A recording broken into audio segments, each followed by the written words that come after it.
ভাঙা পাথরের ধুলাতে ধবধবে সাদা হয়ে যাবেন। ভ্যানের সামনে বসে থাকা দুই বন্ধুর জন্য এক গুচ্ছ সমবেদনা।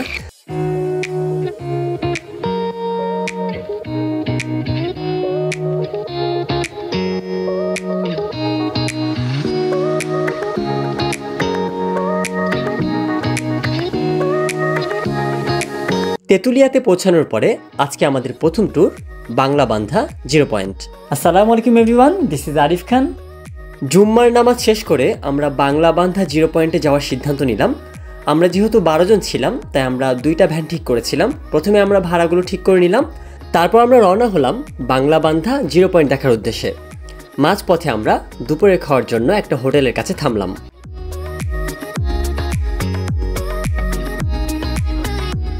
হোটেলের মধ্যে সুন্দর একটা অ্যাকোয়ারিয়ামে বেশ কিউট সামুদ্রিক কিছু মাছ ছিল।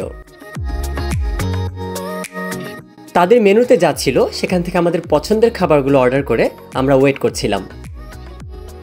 খাবার শেষ করে আমরা আবারও রওনা হলাম আমাদের গন্তব্যের দিকে, বাংলা বান্ধা 0 পয়েন্ট।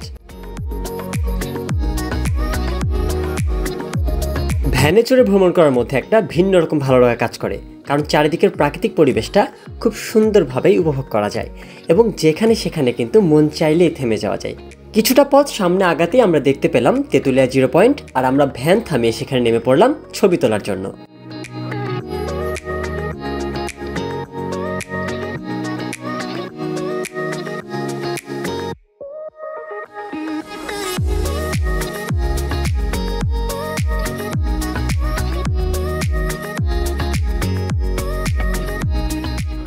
আমরা প্রায় বাংলা বান্ধা 0 পয়েন্টের কাছাকাছি চলে এসেছি।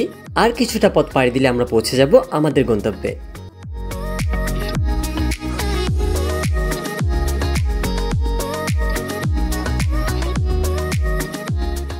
বাংলা বান্ধা স্থল বন্দরের কাছাকাছি আসলে আপনাকে আর মেকআপ নিয়ে কোনো প্রকার টেনশন করতে হবে না, কারণ সেখানে রয়েছে বেশ কিছু পাথর ভাঙার জায়গা, যেখানে আসা মাত্রই আপনি অটোমেটিক ভাঙা পাথরের ধুলাতে ধবধবে সাদা হয়ে যাবেন।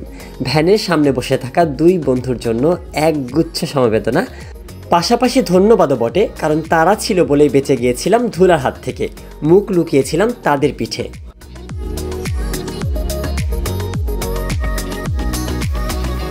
বাংলা বান্ধা স্থল বন্দরে আমরা পৌঁছে গিয়েছি, আর এই তো একটু সামনেই বাংলা বান্ধা 0 পয়েন্ট।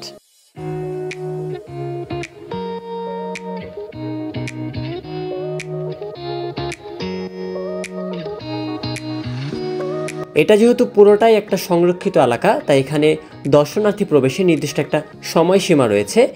নির্দিষ্ট সময়ের বাইরে এখানে বেশিক্ষণ অবস্থান করা যাবে না। আমরা ভেতরে প্রবেশ করার জন্য কিছুক্ষণ ওয়েট করছিলাম, তাদের একটা পারমিশনের ব্যাপার ছিল। তারা পারমিশন দেওয়ার পরে আমরা ভেতরে প্রবেশ করলাম। এটা হচ্ছে বাংলা বান্ধা 0 পয়েন্ট। এখানে ছবি তোলার জন্য প্রচুর পরিমাণে ভিড় থাকে। আমি একদম সবার শুরুতে ঢুকেছিলাম, এই জন্য ফাঁকা ছিল।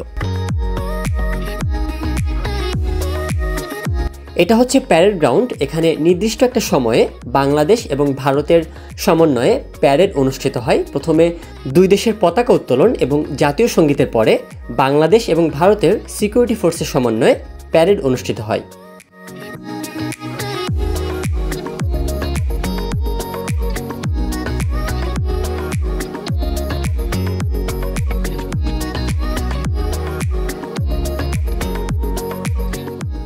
বন্ধুরা যে যার মতো করে ছবি তোলায় ব্যস্ত ছিল, আর আমি ব্যস্ত ছিলাম ফুটেজ সংগ্রহ করা নিয়ে।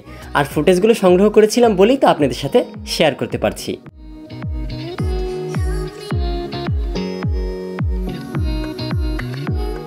তেতুলিয়াতে আমরা বিভিন্ন জায়গা ঘুরে দেখেছি, পরবর্তী ভিডিওগুলোতে সেগুলি উপস্থাপন করব। সেই পর্যন্ত সবাই সুস্থ থাকুন, সুন্দর থাকুন। পরবর্তী ভিডিও দেখার আমন্ত্রণ জানিয়ে আজকের মতন বিদায় নিচ্ছি। আল্লাহ হাফেজ, আসসালামু আলাইকুম।